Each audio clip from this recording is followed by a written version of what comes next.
Mike ક્યાં ગયું? Mike ત્યાંથી ઉપર આપણું એ ક્યાં ત્યાં લઈ ગયા? એ તો હતું જ નહીં, એના માઇક જ હતા.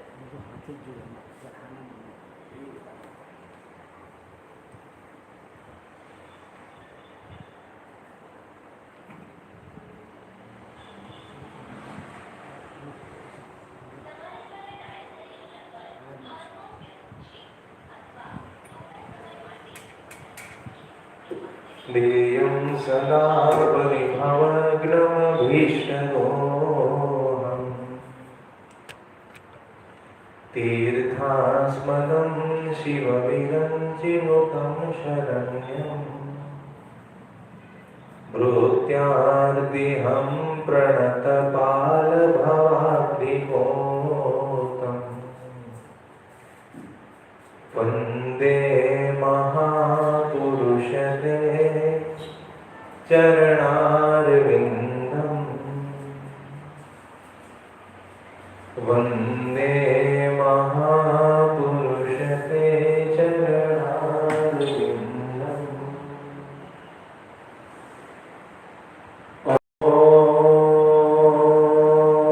अवतारिणे श्री स्वामीनारायणाय नमो नमः। ओम श्री सहजानंद स्वामिने नमो नमः। ओम श्री हरे कृष्णाय नमो नमः। ओम श्री घनश्यामाय नीलकंठाय नमो नमः। स्वामिनारायण हरे स्वामी गई काले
संगीतज्ञ संतो સભામાં કીર્તન ભક્તિ કરે છે.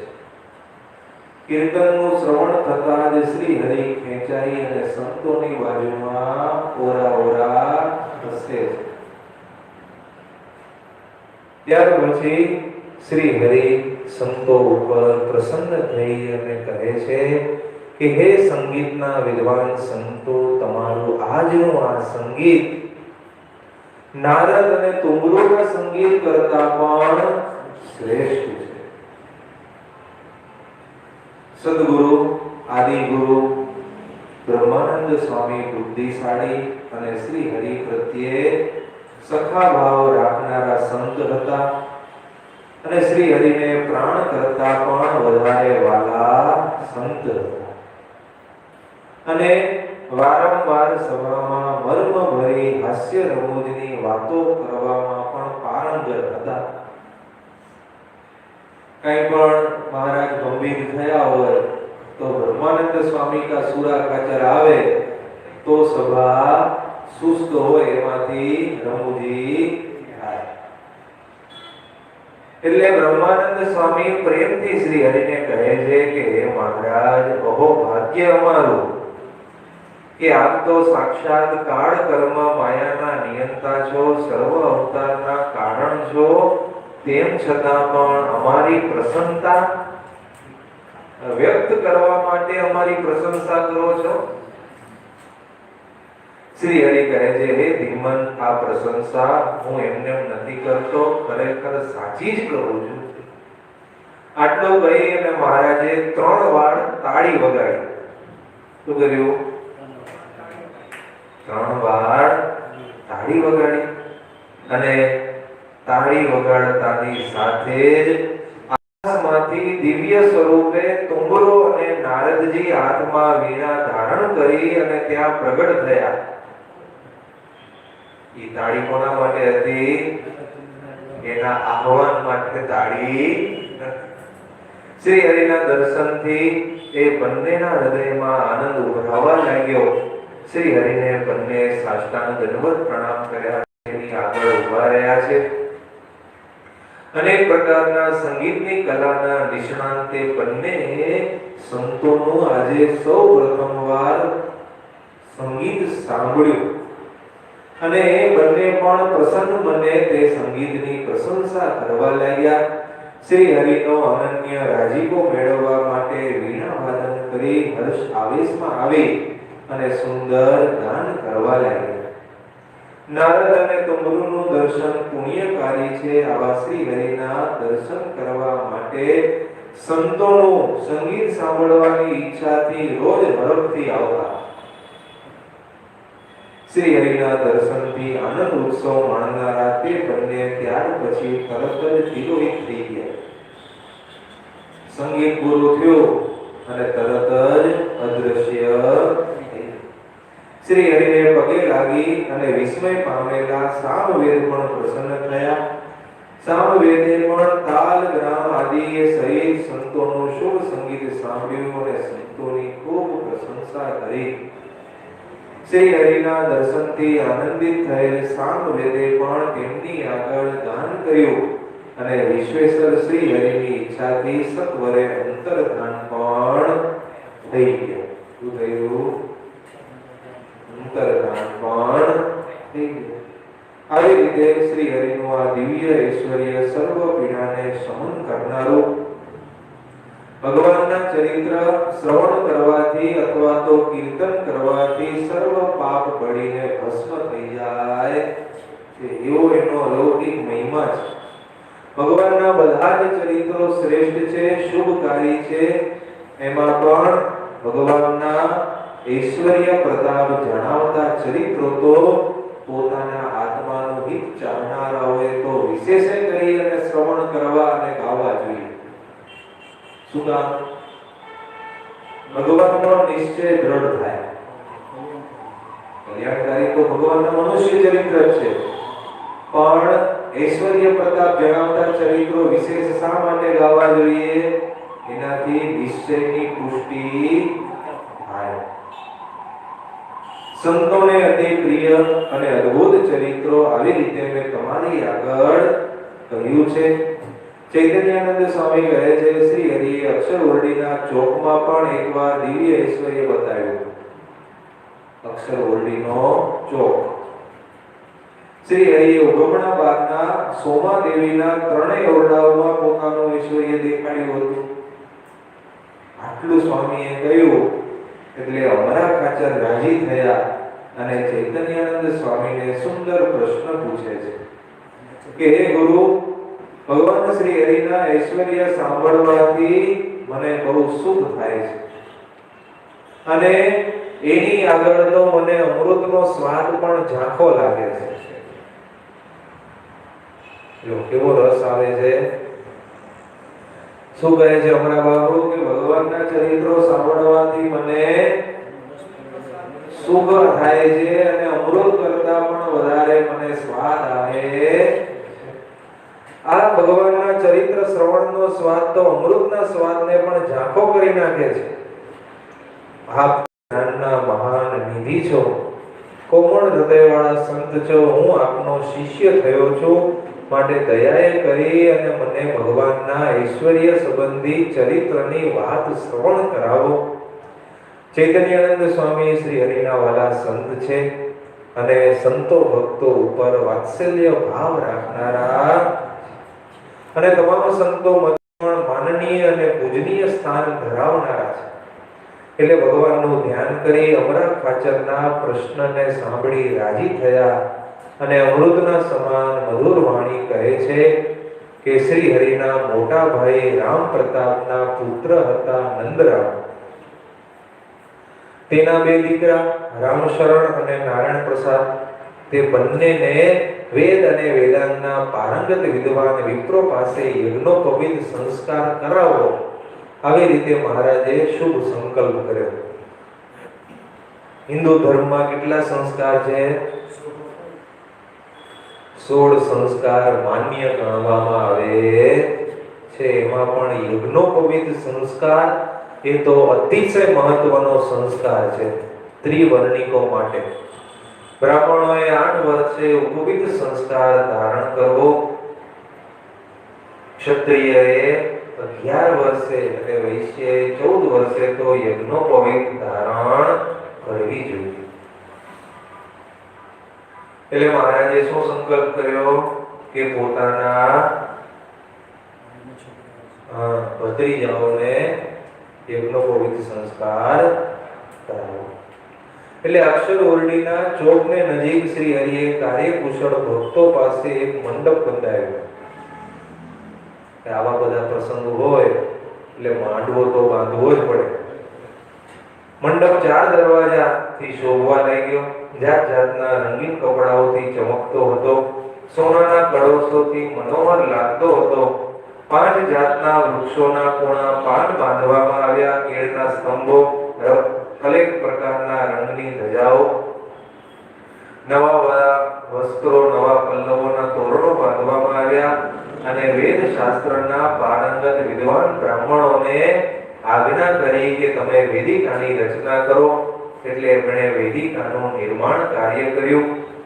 વેદોક્ત વિધિથી યજ્ઞ પણ થયો અને યથાવિધિ રામશરણજી અને નારાયણ પ્રસાદજીના યજ્ઞોપવિત સંસ્કાર પૂરા. મંગલમય વાજિંત્રોનો ધ્વનિ બધી દિશાઓમાં વ્યાપ્ત થઈ ગયો અને જ્યારે હોમની પૂર્ણાહુતિ થઈ ત્યારે અગ્નિકુંડમાંથી મૂર્તિમાન સાક્ષાત યજ્ઞ નારાયણ ભગવાન તેજની મધ્યે પ્રગટ થયા. કારણ કે યજ્ઞ નારાયણનું સ્વરૂપ કેવું હોય?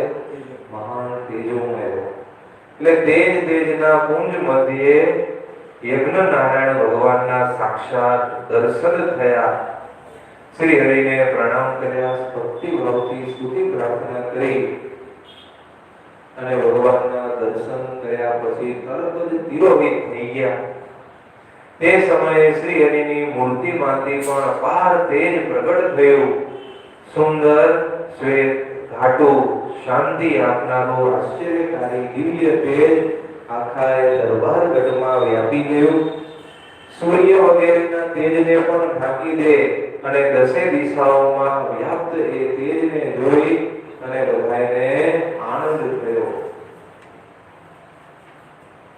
તમારા પિતા દાદા ખાચર આદિ સર્વ ભક્તોએ એ તેજ મધ્યે જ રમણીય સિંહાસન જોયું. સિંહાસનમાં ભગવાનની મૂર્તિ અને એ મૂર્તિ પણ શાંત હતી. સ્વરૂપ અતિ દિવ્ય અદ્ભુત હતું. ભગવાનના એક એક અંગની શોભાની આગળ તો કરોડો કામદેવના રૂપ પણ ઝાંખા પડી જાય.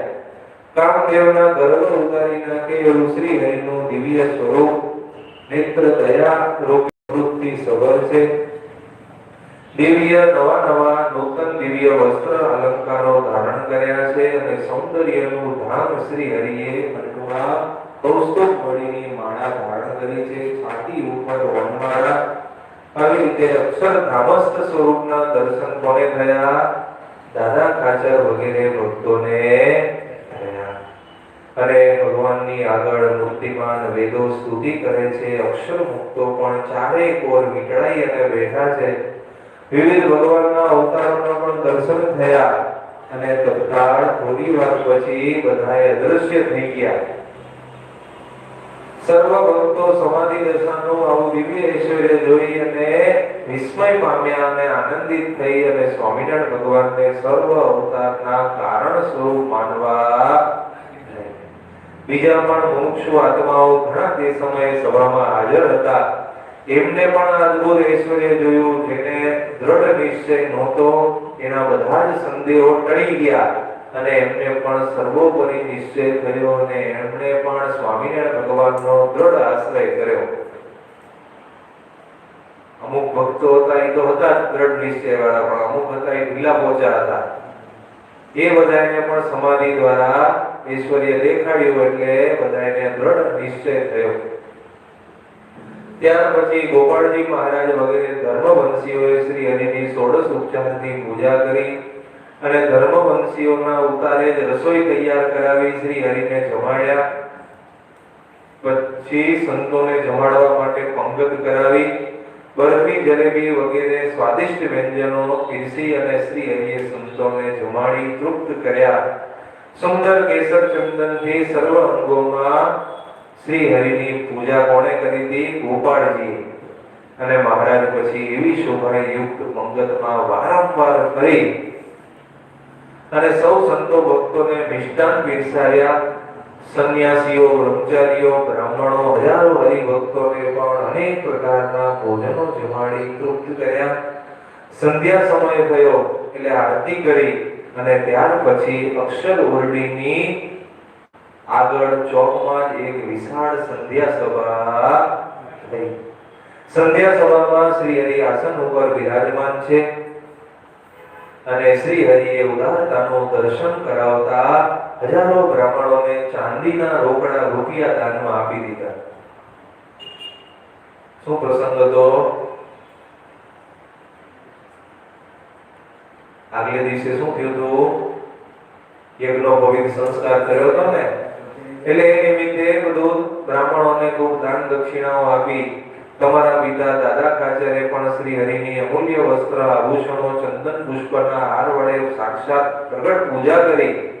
ધર્મવંશી વિપ્રોએ મનોજ્ઞ અનેક ઘરેણા, વસ્ત્રો તથા બીજા શ્રેષ્ઠ ઉપચારોથી શ્રી હરિની પૂજા કરી. સંતો વગેરેની પણ યથોચિત પૂજા કરી. તે ચોકમાં શ્રી હરિએ ઘણા બધા વિચિત્ર ચરિત્ર કર્યા છે, અપાર ચરિત્ર કર્યા છે અને કેટલા ચરિત્રોમાં તો અપાર ઐશ્વર્ય પ્રગટ કર્યું છે. પણ બધા ચરિત્રો તો કહેવા મારા માટે શક્ય નથી, પણ એક શ્રી હરિનું ઐશ્વર્યયુક્ત ચરિત્ર તમને ટૂંકમાં કહું છું. એ ચરિત્ર પાવનકારી, મંગલકારી અને દિવ્ય છે. સોમાદેવીના 3 ઓરડાઓમાં જે આઠમણા બારનો ઓરડો હતો તેમાં તમારા પિતાશ્રી બીમાર અવસ્થામાં થોડા સમય માટે રોકાયા હતા. બીમાર થાય એટલે શું કરે? એ વખતે તો કઈ આઈસીયુ કે એવું કઈ હતું નહીં. ઘરમાં ને ઘરમાં જ એક એવો ઓરડો ત્યાં માંદા વ્યક્તિ હોય એને આરામ કરાવવામાં આવે. એટલે સોમાદેવીના 3 ઓરડામાંથી એક ઓરડો હતો એ પરિવારના સભ્યો કોઈ બીમાર થયા હોય તો એના માટે ફાળવવામાં આવેલો. કારણ કે બીમાર વ્યક્તિની સાથે સાજો રહે તો એ બીમાર પડે, ચેપ લાગે અને લાગે, કારણ કે એના જીવાણુઓ હોય એટલે એનું ઇન્ફેક્શન લાગે. એટલે એને અલગ અલાયદા ઓરડામાં દાદા ખાચરને રાખ્યા. અને શ્રી હરિ દાદા ખાચરની આત્મનિવેદન ભક્તિને વશ થઈ અને વારંવાર એની સંભાવના કરવા માટે, એમના સ્વાસ્થ્ય સંબંધી સમાચાર પૂછવા માટે પાર્ષદો સાથે પધારતા. દરરોજ આવે, દાદા ખાચરને પૂછે કે આજે ગઈકાલ કરતા તબિયત કેમ છે, સુધારા ઉપર છે કે નહીં. દાદા ખાચર તત્કાળ ઊભા થાય, હાથ જોડી પગે લાગે અને શ્રી હરિ નાના કોટલા ઉપર આસન પાથર્યું હોય એના ઉપર બેસે. શ્રી હરિ તમારા પિતાશ્રીને સ્વાસ્થ્ય સંબંધી કુશળતા સમાચાર પૂછતા અને અમૃતની મધુરતાને ઝાંકી પાડે તેવું સુંદર વાક્ય બોલતા. સર્વ અવતારોનો હેતુ, સર્વ કારણોનો કારણ, કાળ, માયા ઇત્યાદિ શક્તિઓનો નિયંતા એવો હું તમારા ઘરમાં રહ્યો છું, તમારી સાથે રહ્યો છું. તમે મારા એકાંતિક ભક્ત છો, મારું ધ્યાન કરો છો, એ તમારું મોટું ભાગ્ય છે.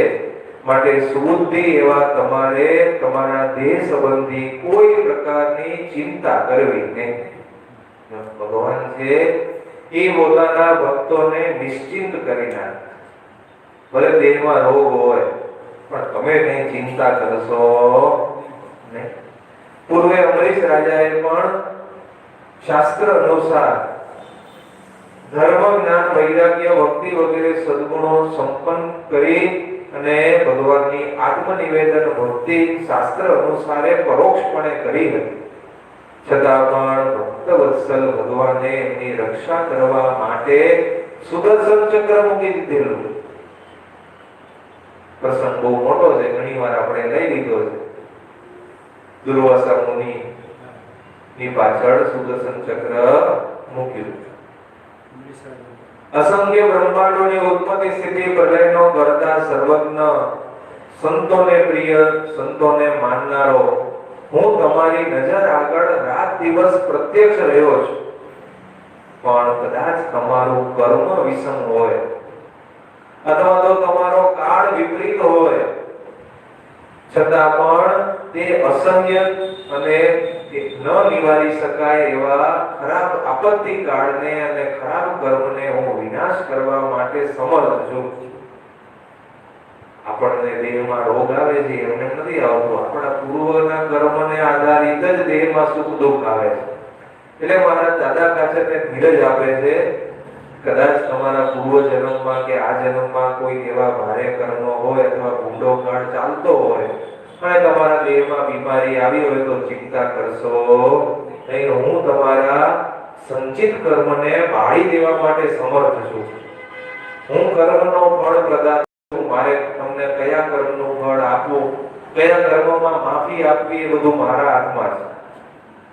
આવી રીતે શ્રી હરિએ કહ્યું અને કહ્યું તમે ચિંતા કરશો નહીં, અને પ્રેમથી પોતાનો જમણો હસ્તકમળ દાદા કાચરના મસ્તક ઉપર મૂક્યો અને તરત જ મહારાજની ઈચ્છાથી દાદા ખાચરને દિવ્ય દ્રષ્ટિ પ્રાપ્ત થઈ અને એક સાથે અનેક બ્રહ્માંડોની રચના એમને સમાધિમાં દેખાણી. સમાધિમાં ભગવાનના પણ દર્શન થયા અને તેમણે જોયું કે ત્યાં કાળ આવ્યો, પણ શ્રી હરિની ક્રૂર દ્રષ્ટિ થતાં કાળ ત્યાંથી ભાગી ગયો. કાળે પાછો વળીને જોયું અને અત્યંત ત્વરાથી દોડવા લાગ્યો. પછી શ્રી હરિની ઈચ્છાથી દાદા ખાચર સમાધિમાંથી જાગ્યા, મહારાજને માનવ સ્વરૂપે જોવા લાગ્યા. પણ સમાધિમાં જે અનુભવ થયો એને દેખી અને અંતરમાં પુલકિત થઈ ગયા અને મહારાજને આશ્ચર્ય ભરી નજરથી જોવા લાગ્યા કે ઓ ભગવાન, આમ માણસ જેવા લાગે છે પણ સમાધિમાં જઈએ ત્યારે તો કાળને પણ ભગાડી શકે એવા સમર્થ લાગે છે. સમાધિમાં જોયું કે સ્વામિનારાયણ ભગવાન છે અને કાળ પણ જેને જોઈ અને ભાગી જાય છે. એટલે આવી રીતે ભગવાને એમની કાળ થકી રક્ષા કરી અને એમનું પ્રારબ્ધ કદાચ પૂરું થઈ ગયું હશે તો પણ મહારાજે દાદા ખાચરને જીવતદાન આપ્યું. સહજાનંદ સ્વામી મહારાજની જય. શ્રી પદેન શ્રીધરમ સર્વદેવેશ્વર ભક્તિનારમાત્મજં વાસુદેવમ હરિ માધવમ કેશવમ નામદમ કારણમ શ્રી સ્વામિનારાયણ નીલકંઠમ ભજે. સહજાનંદ સ્વામી મહારાજની જય. સ્વામિનારાયણ નારાયણ નારાયણ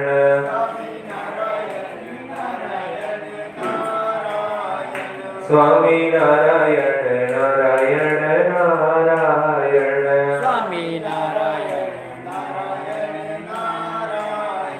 સ્વામિનારાયણ